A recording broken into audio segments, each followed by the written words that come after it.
Hello, ladies and gentlemen, and welcome back for a Wednesday edition of the Steel City Sports Report, where we talk everything Steelers, Penguins, and Pirates. I am your host, Brady Vini. What is going on, ladies and gentlemen? Back here on this Wednesday with quite the bit of news to talk about. We have an update to talk about tonight on the status of Steelers star pass rusher TJ Watt, that provided by his brother JJ on the Pat McAfee show today. We also have some big hockey news to talk about relating to the Pittsburgh Penguins. No, it's not them losing again last night, this time in the Tristan Jarry Stuart Skinner Bowl versus the Edmonton Oilers. Instead, this afternoon, we got the not shocking, but surprisingly early news that the Pittsburgh Penguins will be having a change in ownership. We will talk about TJ Watt and the ownership change to start off the show. After that, we will get into the extra Pittsburgh sports news for the day, featuring that Pens game from last night and some other loose end Steelers and Pittsburgh Pirates notes as well. So a good bit to talk about here on a Wednesday. Usually Wednesday and Thursdays are the more slower news days of the week during football season, but today we got some action. So before we get into everything we are going to talk about this evening, first things first, if you're new here, welcome to the channel. Welcome to the Steel City Sports Report. On your way in, please hit that subscribe button and turn on notifications so that you never miss a thing here on the channel. Again, we are up to 663 subscribers on the channel, gaining one more over the past 24 hours. Thank you to that subscriber that did so. Also, go give the channel a like, or go give this live stream, I should say, a like.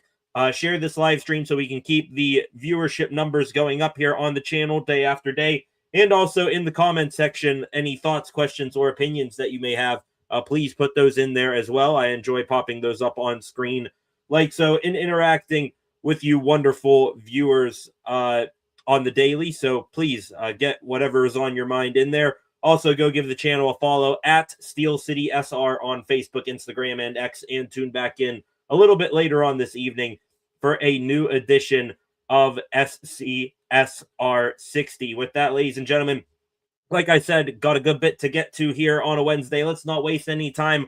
We today, starting with the Pittsburgh Steelers, we usually start with them every single day, but today we have an update on the status of TJ Watt. Usually on Wednesdays, we normally just talk about the Steelers and their practice report. We will get to that here in a couple of moments, but a new update on TJ Watt, one we have not gotten in quite some time. I think the last that we heard of an update on TJ Watt, you're probably going back to Friday when TJ's brother JJ put out there that indeed it was a collapsed lung that TJ suffered, and he had to get surgery on it, and it was because of a dry needling session. Since then, it's been very few and far between updates on TJ Watt, maybe small minor ones here and there, but today we got a legit update on TJ from his brother JJ on the Pat McAfee show. I believe he goes on there every Wednesday. JJ today asked, of course, about his brother's condition, provided both good news and bad news. The good news is it seems like TJ's recovery from this surgery and from this partially collapsed lung, it is going well.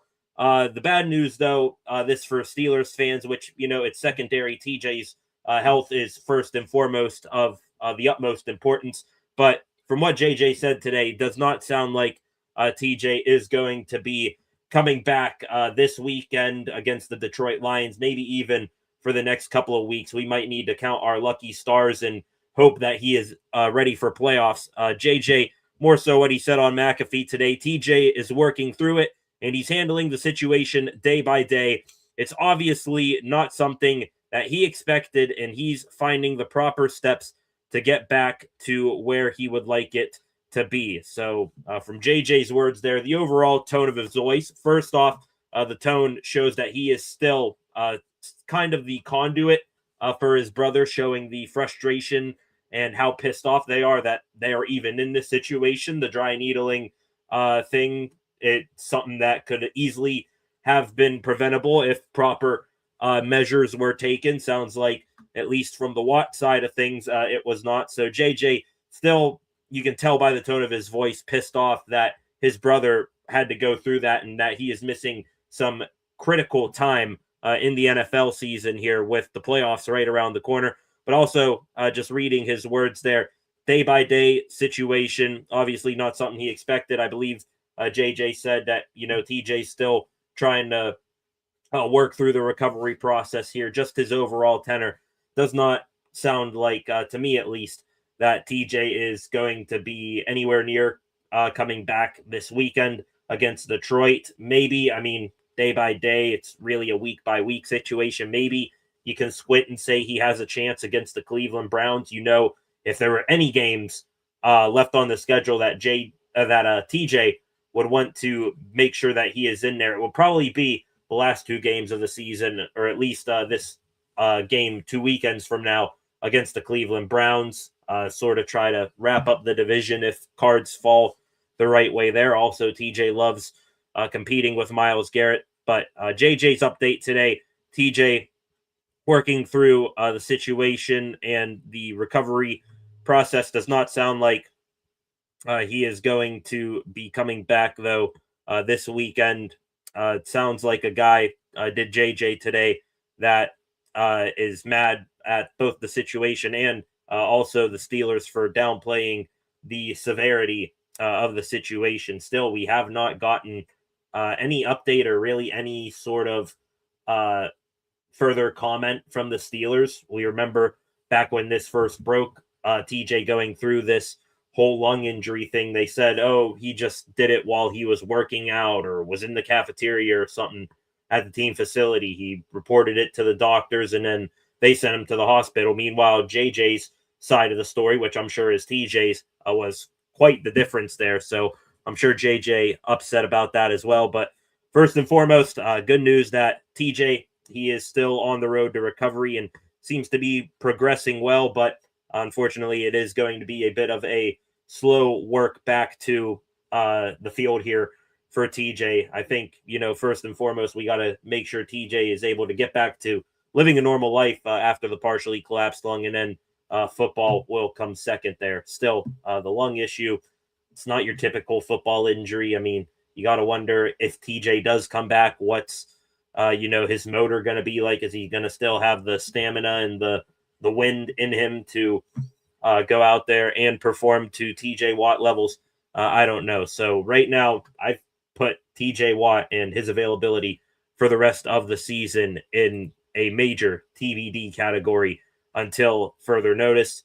Watt, of course, with what JJ said today on the McAfee show, he did not practice for the Steelers' first practice ahead of their game against the Lions here on Sunday.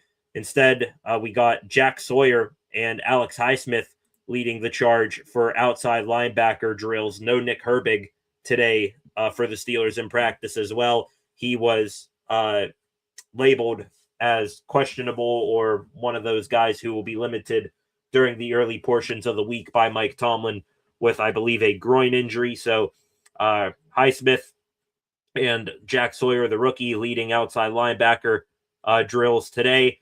Some other videos and pictures we saw from the practice field today at the Rooney Sports Complex on the south side. Derek Harmon indeed was back out there practicing again. Mike Tomlin yesterday in his press conference said that Harmon will be good to go for Sunday, 99% pretty much. Could have played against the Dolphins, but they held him out just because he is young and they did not want to throw him back into the fire less than 100%. And also, the last thing of note from Steelers reporters at the facility today, Dylan Cook again running with the first team offensive line at left tackle. Also, Spencer Anderson, he is the starting left guard in practice today. Zach Frazier, Mason McCormick, Troy Fautanu, those guys in their normal spots. So Dylan Cook looking like, at least here on Wednesday, he will be in line to start again against the Lions. I think after his performance against Miami, he has certainly earned that right. And Spencer Anderson, at least to begin the week here, filling in for Isaac Seumalo. Could Seumalo come back I would think so with his triceps injury. I think Tomlin labeled him as one of those guys who will be limited in the early portion of the week as well.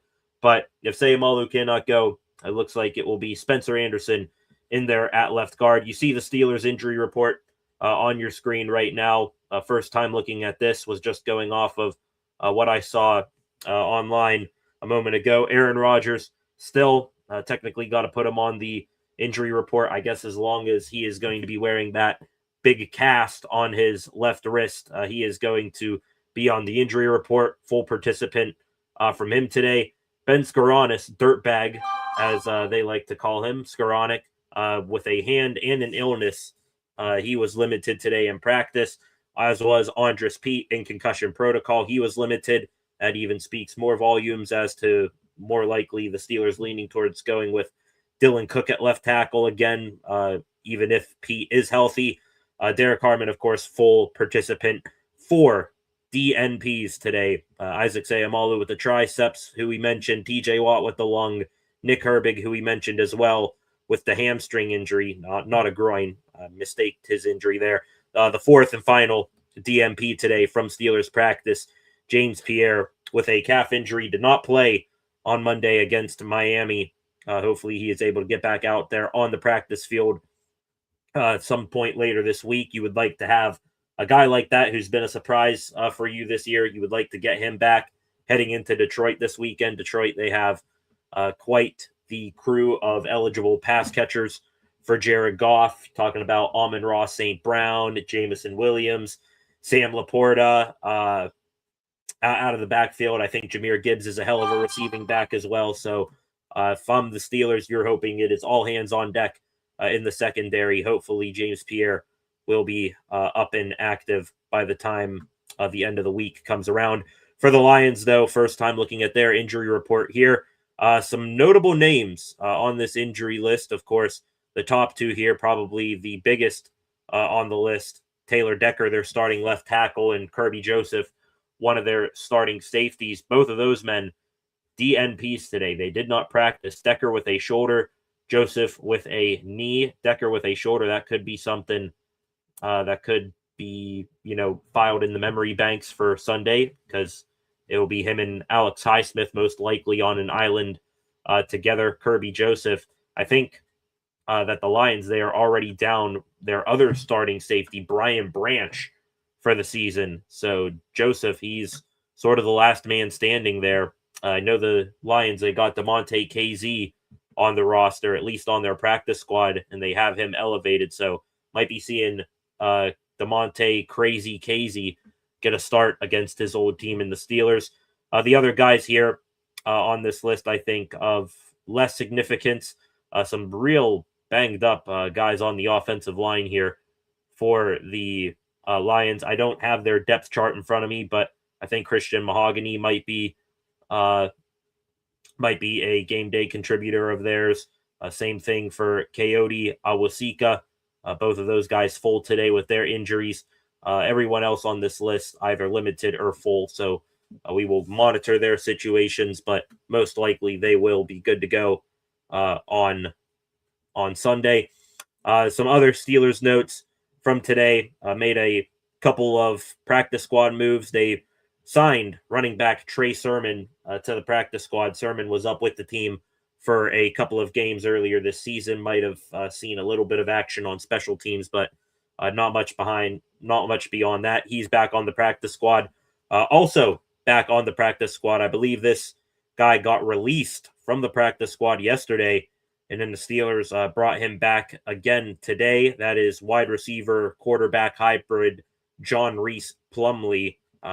Why he got released yesterday and brought back today, I don't know. Must have been some sort of move on paper that resets his clock for elevations or something like that. I don't know, but John Reese Plumlee back as well. And the Steelers yesterday, after they hosted a multitude of offensive players, they, I think, hosted for tryouts and visits 2 quarterbacks, 2 tight ends, and a bunch of wide receivers and running backs as well. Today, over on the defensive side of the ball, the Steelers had 4 edge rushers visit the facility for tryouts. Ronnie Perkins, Isaiah Thomas, Casey Toohill, and O'Shane Zymines. All four of those guys, I believe, I've at least heard of before. Ronnie Perkins, he's probably the guy I'm least familiar with, but Isaiah Thomas, I believe, former New York Jet or San Francisco 49er, one of those teams, I believe. Casey Toohill, former Washington Commander, and O'Shane Zymines. He's more of a defensive end, outside linebacker type more than anyone else on this list. Zymines, former New York Giant, and I think he bounced around a couple of other places as well. So that is the latest on the Pittsburgh Steelers for today. The update on TJ Watt from his brother JJ. TJ progressing slowly through the recovery process, but doesn't sound like from the words and verbiage and tenor of JJ that he is going to be back on the field this Sunday. Maybe not back on the field until around playoff time, if that turns out to be the case. And the Steelers, no real surprises on their initial injury report. Hopefully, I believe the past couple of weeks, the Steelers have made a habit of guys getting added to the injury report as the week has gone along. Hopefully everyone is able to stay healthy through these next 2 days and make it to the weekend against the Lions. 6 of you in here right now. Welcome, ladies and gentlemen, to the live stream. On your way in, please hit that subscribe button.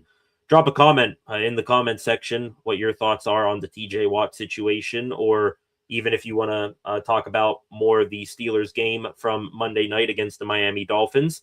Did a lot of that yesterday. We can go back down that route again and talk about the game from Monday, that win as well. So get your comments, thoughts, feelings in the comment section right now. Going to switch things up here next for the second of 2 big segments here today for the Steel City Sports Report. Going to be talking about the Pittsburgh Penguins. We were going to talk about the hockey team regardless today. They back in action last night in the final of their 5-game homestand against the Edmonton Oilers. That game, we will talk about it coming up here in a couple of minutes. But then the Pens diverting us away from the action on the ice. They instead diverted our attention to what is going on off the ice. A surprise today. Well, not really a surprise, but a surprise in the timing of it all. The Pittsburgh Penguins, they will have new ownership coming up here within the next couple of weeks. Frank Saravalli of TSN, he was the first to report today that Fenway Sports Group, the Boston area sports ownership group and company, they have reached an agreement to sell the Penguins to the Hoffman family of companies, which is a Chicago-based investment group led by David Hoffman. Official announcement of the sale is expected to come up here in the next couple of days. The price on this sale, this coming from Elliot Friedman of Hockey Night in Canada, it is in the $1.7 billion range. The sale of Fenway to the Hoffmans. So the Hoffmans paying a pretty penny to acquire the Pittsburgh Penguins. FSG, shout out Josh Roundtree for this, for not really doing a whole lot. I mean, I'll leave my slander for FSG coming up here near the end.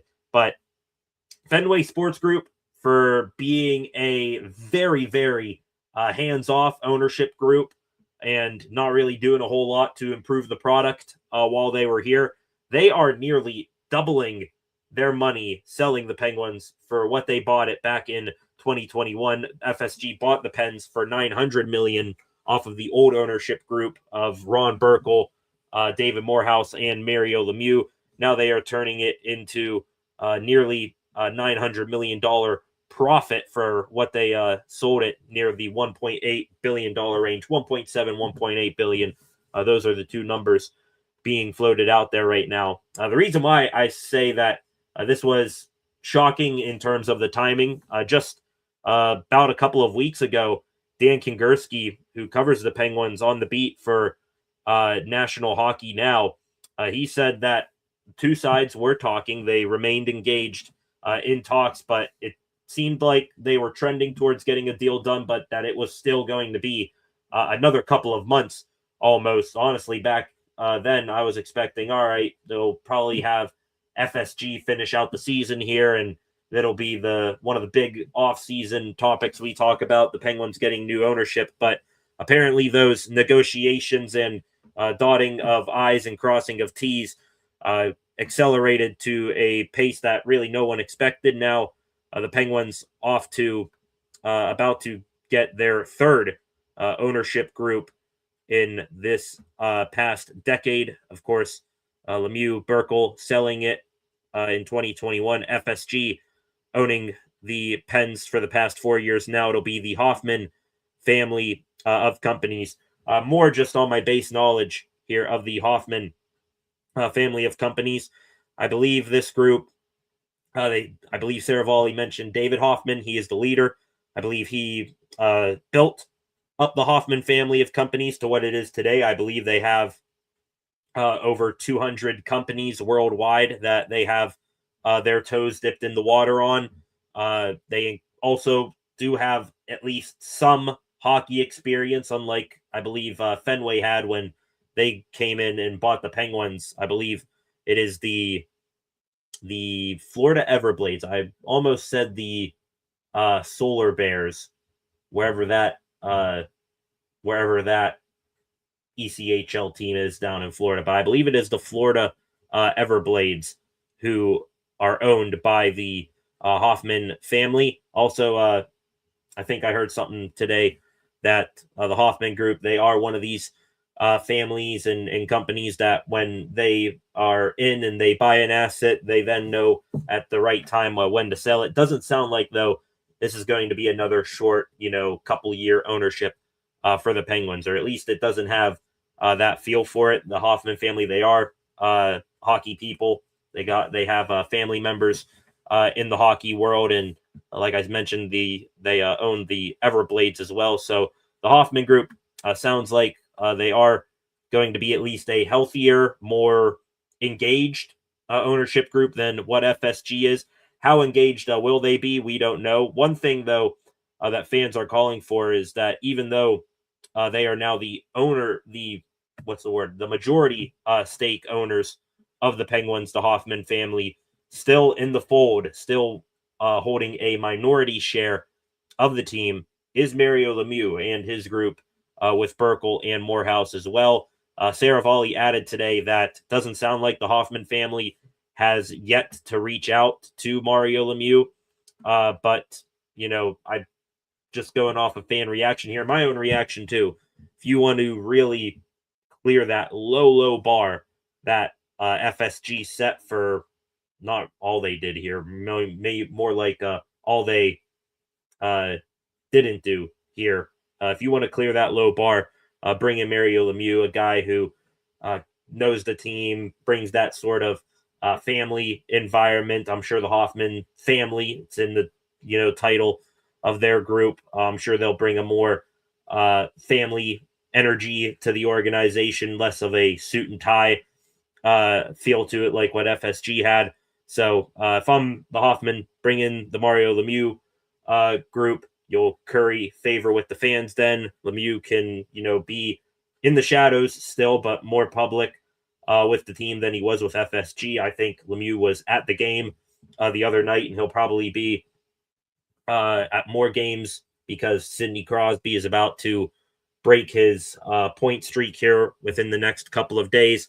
But also Lemieux, can stay in there, give this still pretty new, but also more experienced than FSG hockey group, give them some pointers, and I think that would do quite well for the Penguins. As for FSG, I think I speak for all Penguins fans when we say good riddance as well, because, 4 years, I think the product of the Penguins has declined. It maybe upticked a little bit to begin this hockey season for the Penguins, but it has been rebuild in all 4 years that FSG was at the helm, and I don't think you need to be that much of an investigator or a reporter, journalist on the Penguins to know that they were one of the more hands-off, we will macro manage from however many miles away in Boston the situation.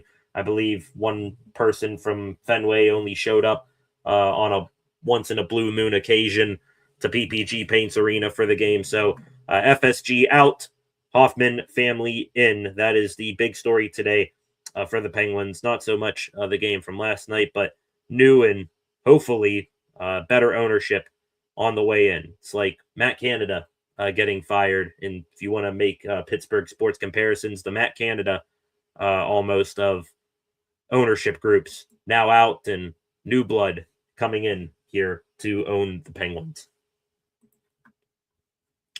All right, ladies and gentlemen, 5 of you still hanging around in here. First comments of the night, they come from Concepts, who is now hopping in. Going to get to the extra Pittsburgh sports news of the program here in a moment. Concepts in here. Welcome, Concepts. Hope all is doing well with you as well. Concepts here. Any interest in Matt Judon or Alan Lazard? Concepts, love when you come in here with questions like that, Concepts. Honestly, you take the content and you make it for me sometimes. I do have talking about Alan Lazard and Matt Judon on the docket. That is coming up here in the extra Pittsburgh sports news segment. So I will leave my thoughts on that here after the next couple of minutes, but appreciate that as always, Concepts.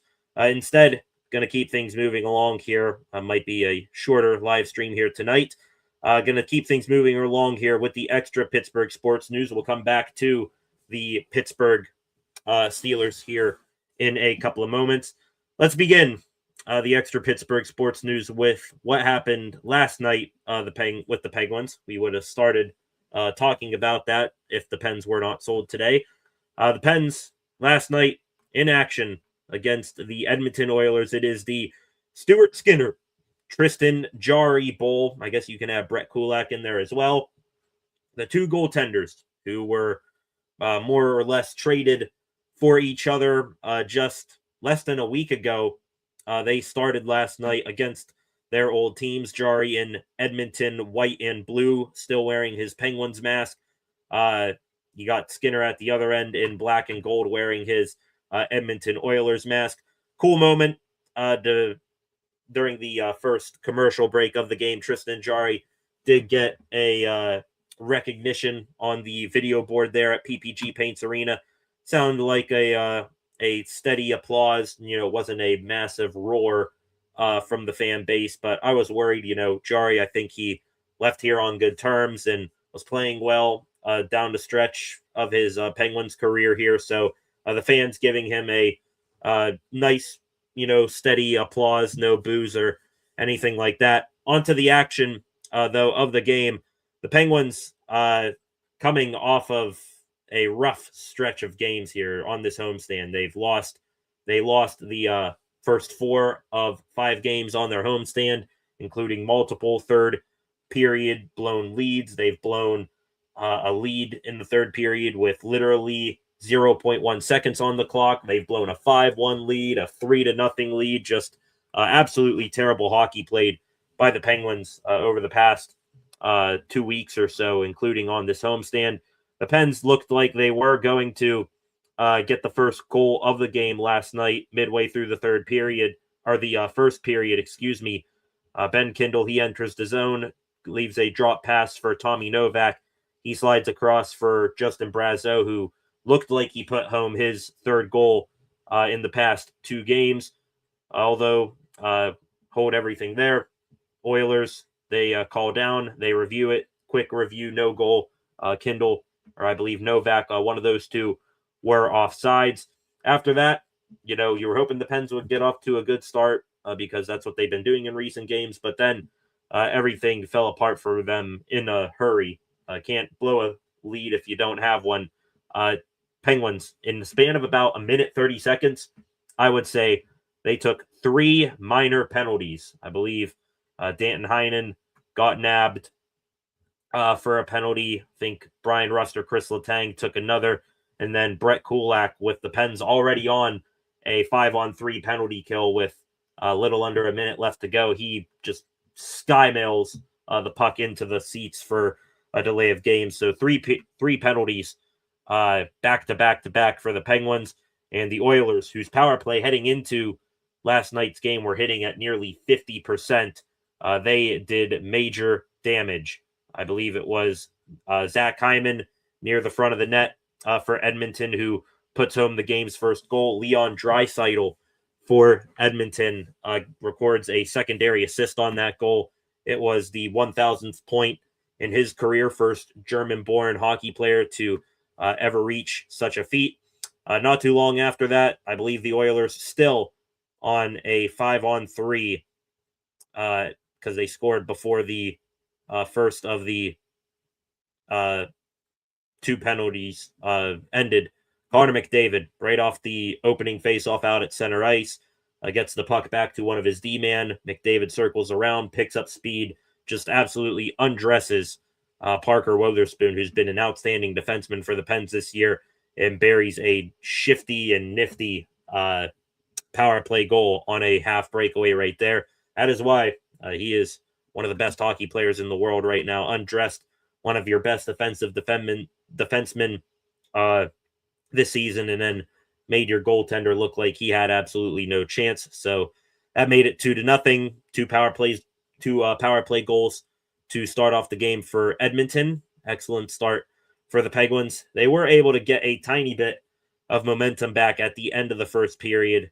I believe with around a minute to go, Tommy Novak was able to get a lucky bounce off of one of the linesmen, and then he threw it towards the net. It got past Tristan Jarry.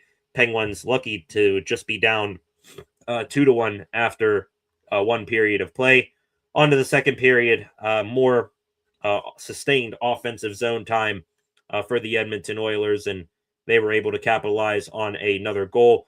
Matt Savoie from the side of the net to the right of Stuart Skinner. He's able to find the 5-hole on Skinner and put home another goal to make it 3-1. That was really the first two goals of the game on Skinner.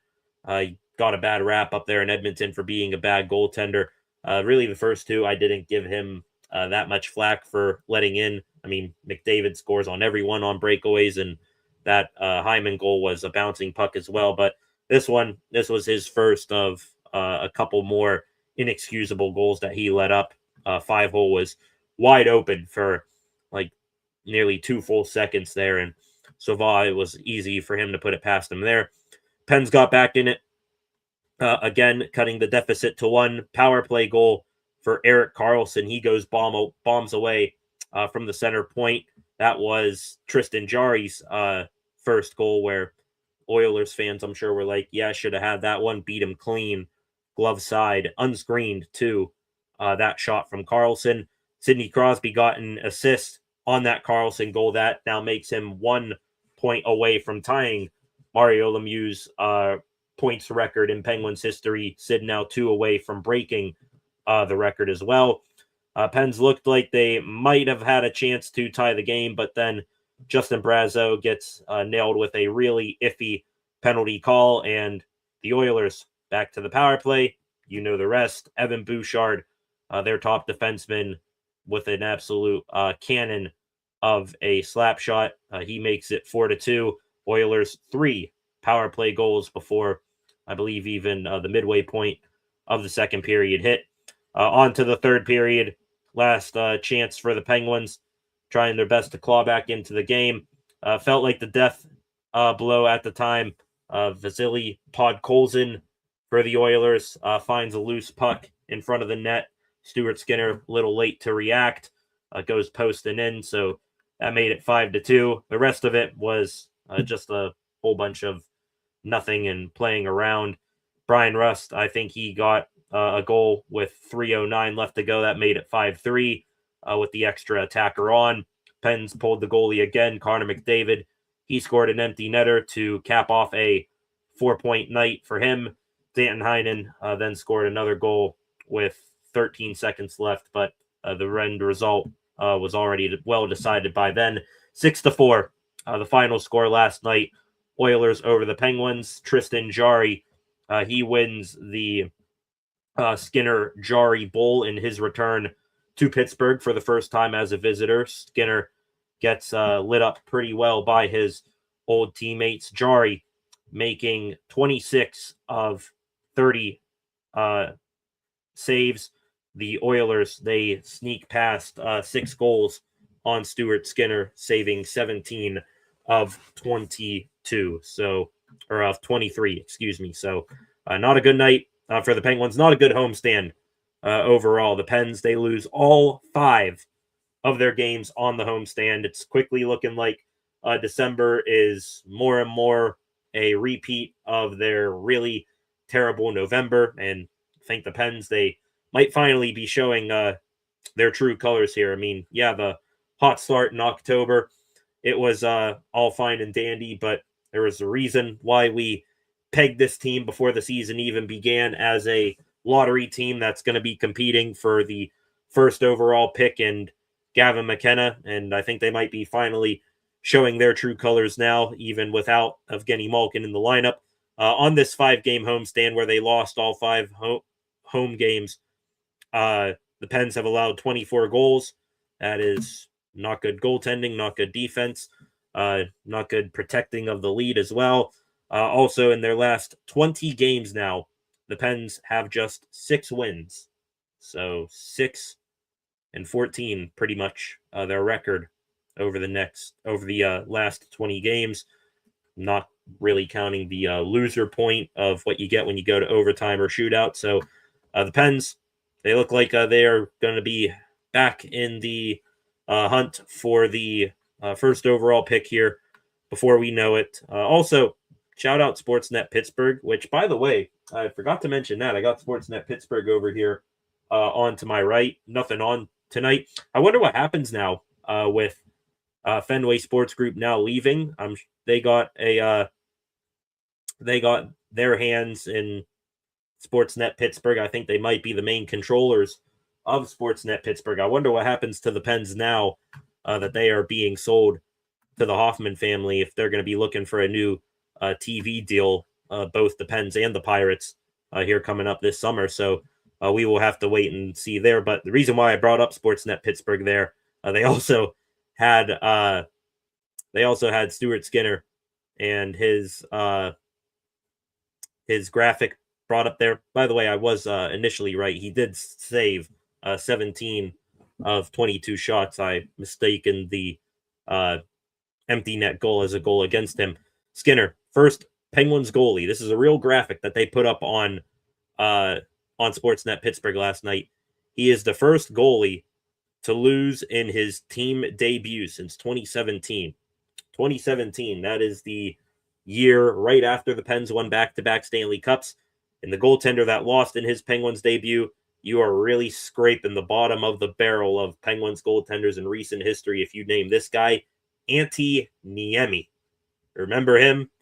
Was like a backup to Matt Murray for a month before he got canned, and I think he went to Montreal or something after that. So, yeah, Niemi, absolutely horrendous goaltender. Hopefully Skinner won't be as bad as him. As for the rest of the news surrounding the Pens today, had a brief skate this morning before they left Pittsburgh. Evgeny Malkin back out there getting a workout today. Hopefully he will be coming back sooner rather than later. Dan Muse, Pens head coach, spoke on Malkin and Blake Lizotte and their statuses. Both of those men skating before practice today. Muse said there are no changes to their status. They've been out there. This isn't the final day. They've had some opportunities where they can skate a little bit, but no change in their usage right now in practice. So it sounds like might be a couple more games before Malkin and Lizotte get back out there. The Pens, next time they will be in action will be tomorrow night. They will begin a 2-game road trip. Pretty sure they are very anxious to, get out of a pressure-filled environment at home and get back on the road where there's less pressure. They will begin this 2-game Canada road trip in Ottawa against the Senators tomorrow night. And it's the dad's trip as well. So maybe this is the Pens pulling out all the stops. If there's one thing you want to do as any athlete, doesn't matter how big, how small, if you're, a kid learning to play a sport or if you're a professional athlete, one thing you don't want to do is disappoint the dads with your play. So hopefully the dads are able to get these Pens playing the right way here, starting on this road trip. The last thing here, excuse me. The last thing here on the Penguins for today, this from Pierre LeBrun a couple of days ago. Not sure how I missed this. His take on the Penguins Jarry Skinner trade. He said that unlike what he's heard, or unlike what we've heard, I should say, from other NHL insiders out there saying, oh, you got Stewart and Kulak. Both of those guys could be flipped at the deadline for more draft pieces or young players. LeBrun, his report, why I, even though it's a couple of days old, why I took notice of it, he going against the grain here, saying that according to his sources inside the Penguins and people he's talked to, Skinner and Kulak, they are not necessarily going to be flipped at the deadline. So we will see if this one man against the other insiders is correct or not. Pierre LeBrun. Kulak, wouldn't mind him sticking around. Honestly, you got, I think, Parker Wotherspoon on a 2-year deal, and Ryan Shea, I think he's, year to year with his contract. And other than that, I mean, don't really have anyone else worth, keeping on the left side of the defense right now. Kulak is pretty rock solid. I'd give him a contract offer in the offseason if they don't trade him. Skinner, though, we'll see. Still TBD on if they can figure anything out with him. But as of right now, I'm leaning more towards him being gone one way or another by the time next season rolls around, and we'll get a legit look at Sergei Murashov and Yoel Blomqvist for as close to a full season as possible. Going to move back here into the extra Pittsburgh Steelers news for the day here in a moment. Going to get back here to my comment section and concepts, leaving a couple of others here. Was Matt Canada sabotaged? Lenny Pickett was elite starting for the Raiders the other day. Gotta love how that works. LOL. Great minds think alike. Sorry to disrespect you like that. I mean, yeah, I get the joke there. I mean, you can make a case that, a couple of years ago, one was held back by the other, the whole Kenny Pickett, Matt Canada dynamic. But it's also true that both could have been very, very terrible. And I think that is being proven truer by the day. Back to your comment from earlier concepts, you brought up Matthew Judon and Alan Lazard. That's where I wanted to start with the extra Steelers news here today. The Steelers apparently breaking the Miami Dolphins. Not only today have the Dolphins released edge rusher Matthew Judon, they are also benching Tua Tagovailoa. They are benching their quarterback that they gave, I think, over $52 million a year to, who's going to have $99 million in dead cap if they move on from him after this season. Tua, not just getting benched, he is getting benched. He is quarterback 3 now. The Dolphins will be starting Texas draft pick from last year's draft, Quinn Ewers.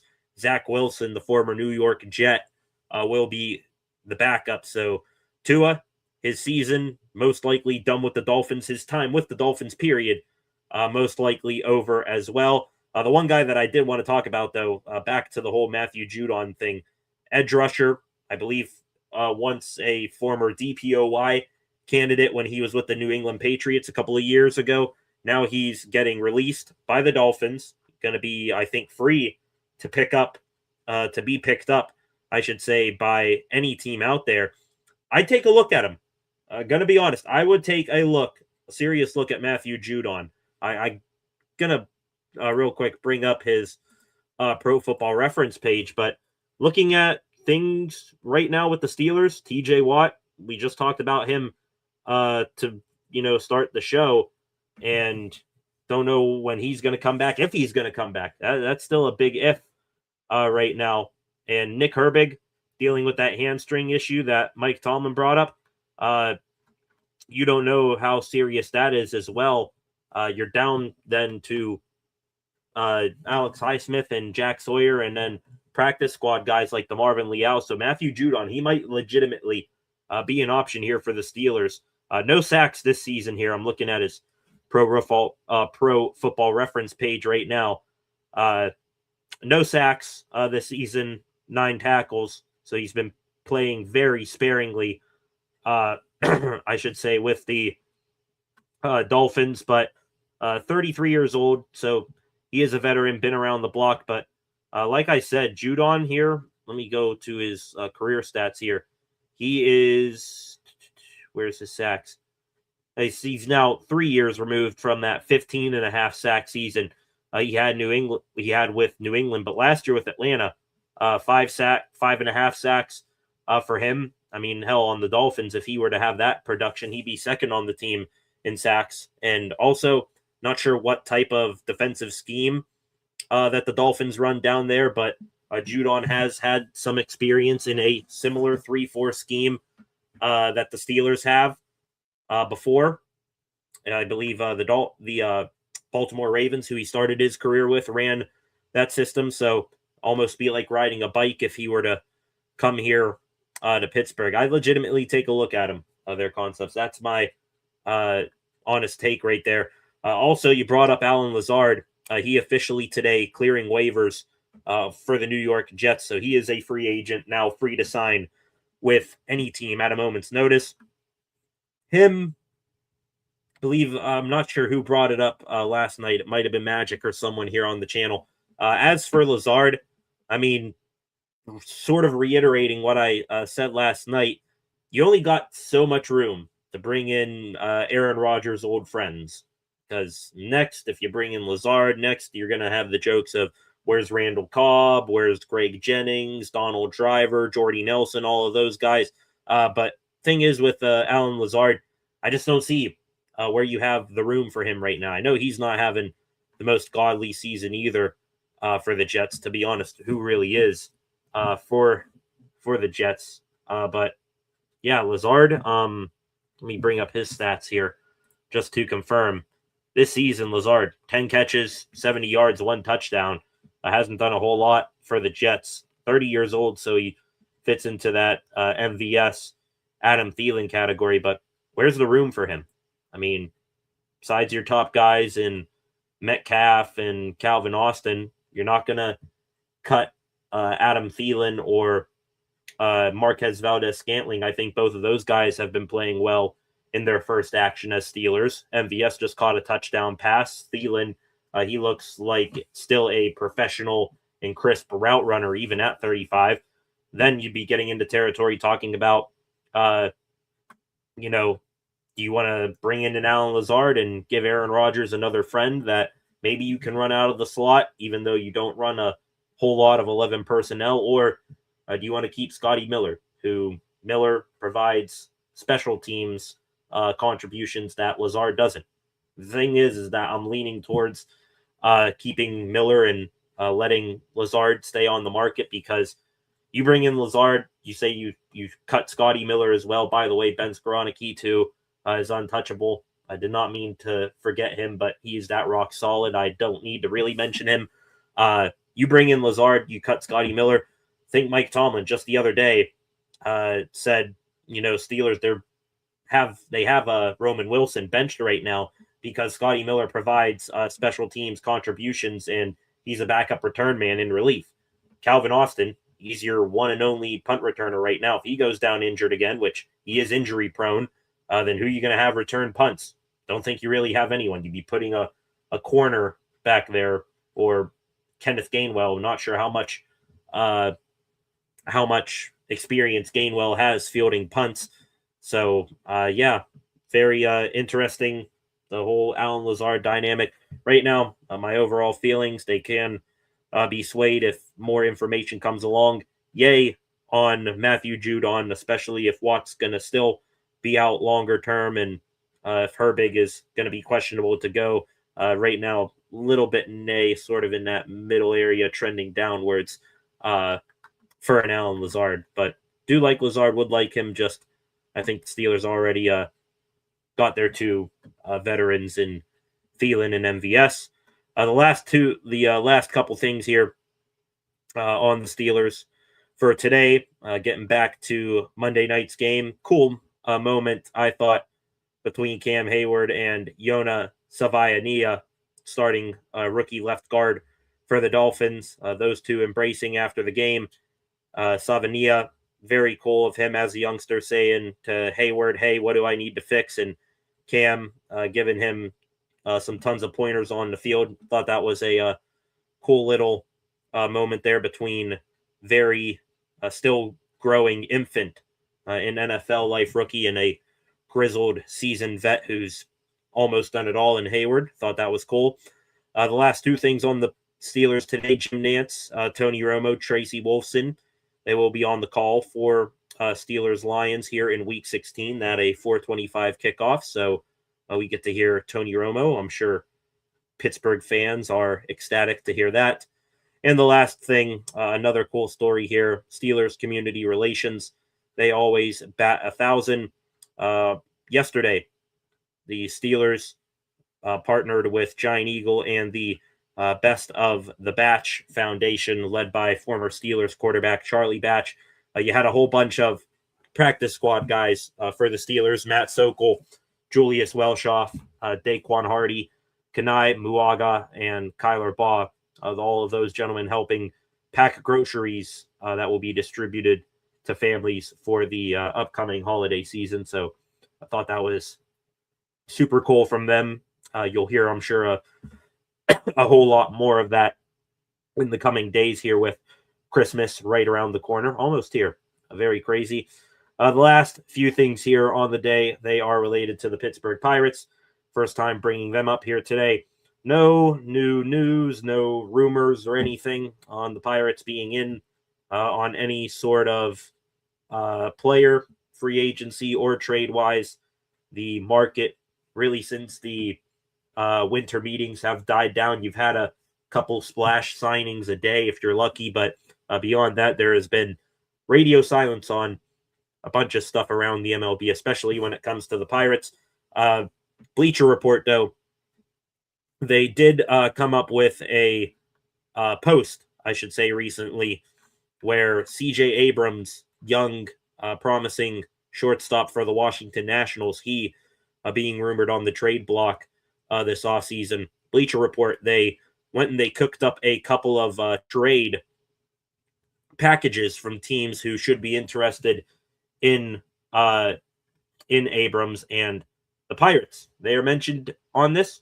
I immediately seeing that would be like, hell yeah, CJ Abrams, young guy.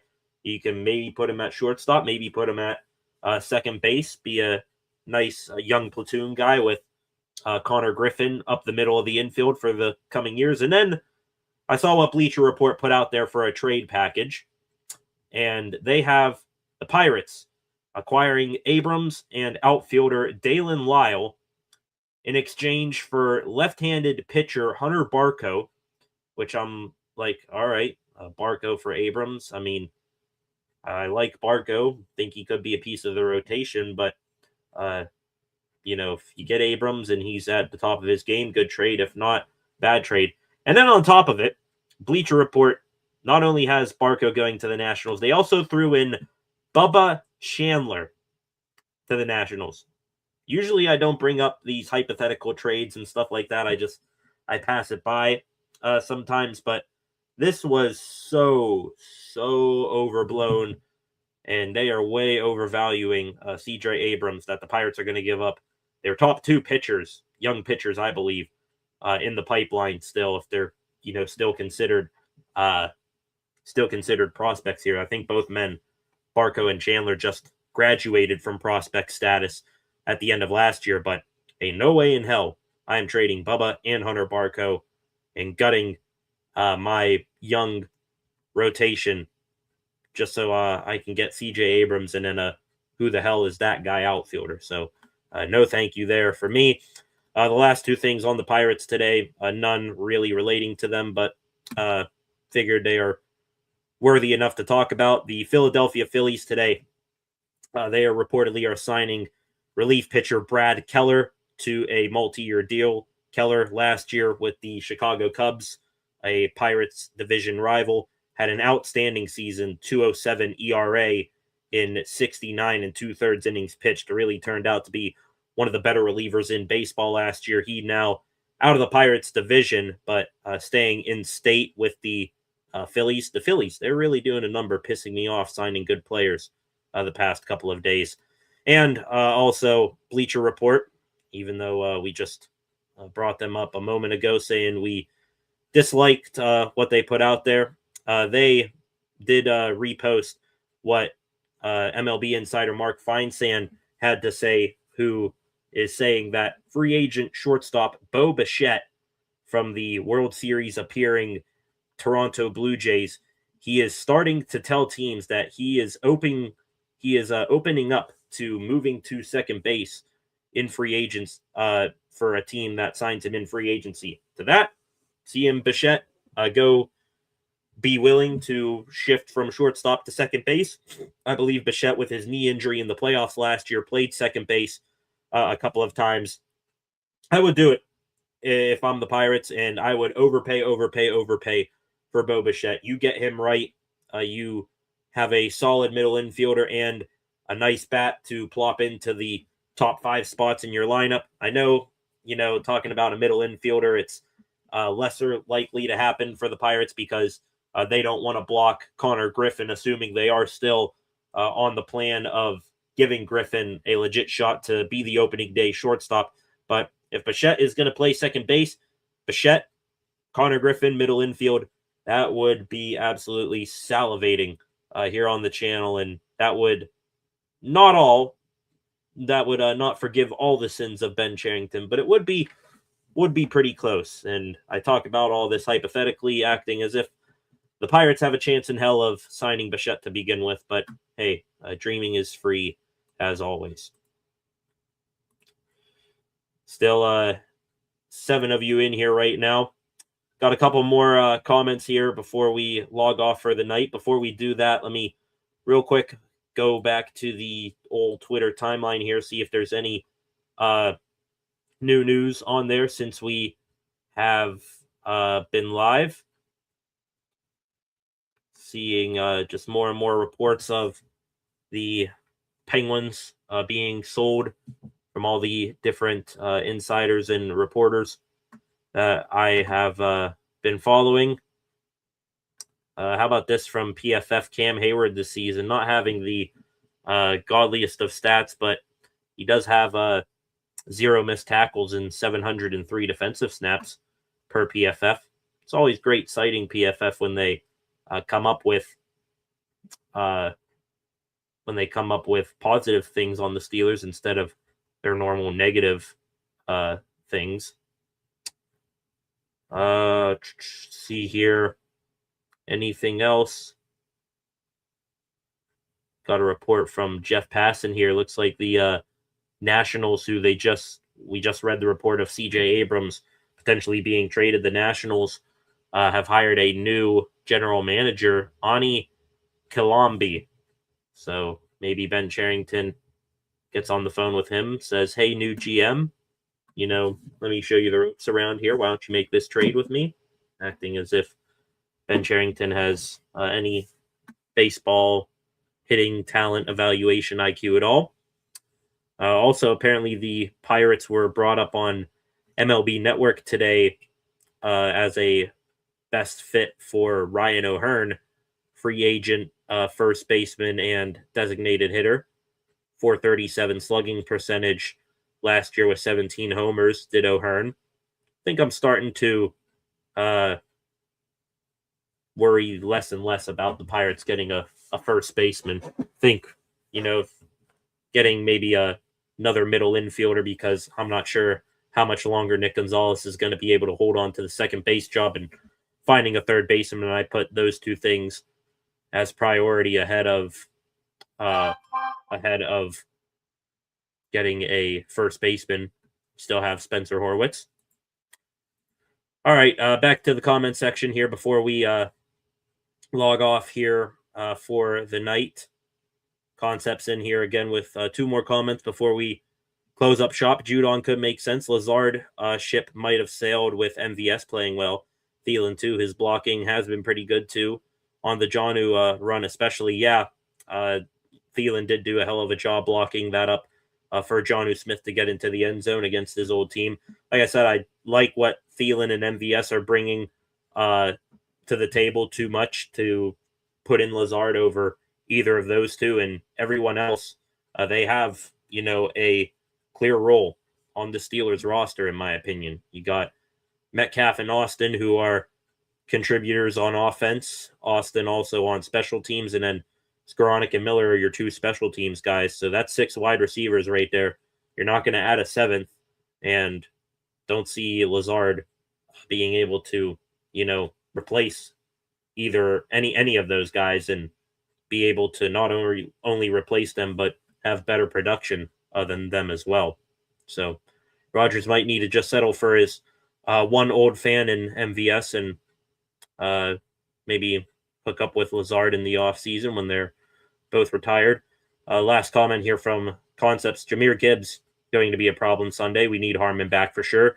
Gibbs is one of my favorite non-Steelers, very dynamic and fun to watch. Got to shut him down, and Montgomery as well. Yeah, there's a reason that they are nicknamed Sonic and Knuckles for a reason. Gibbs, he is an electric, shifty, speedy back, and then Montgomery, who would be a 1 on about half the other teams in the NFL, if not more. He just brings the thunder, meat and potatoes, smash mouth style of football more than Gibbs does. So, yeah, Steelers are going to have their hands full going up against those two. Derek Harmon, him being back does help, but it might be one of those games where that's why I'm hoping James Pierre gets healthy as well, because you might be seeing a good bit of one-on-one coverage just to make sure Gibbs and Montgomery don't hurt you on the ground. You did a good job, the Steelers did, at stopping Devon Achane and Derrick Henry over the past couple of games, but now they're going to be going back to having 2 1A, 1B, 1A, 2A type running backs. So, yeah, it's going to be all hands on deck in the secondary on one-on-ones and diverting more attention to that Lions running game.